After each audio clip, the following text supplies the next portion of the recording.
Hello everyone, welcome to the HardReset channel, and today I'm going to show you how to enable or disable high ISO noise reduction on the Sony A6400 camera.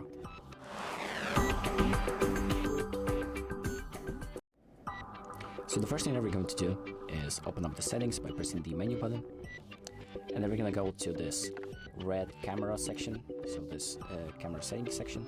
And then we're going to go to page 2 and select high ISO and R, so high ISO noise reduction. And here we have three options. So normal is it's just gonna work normally.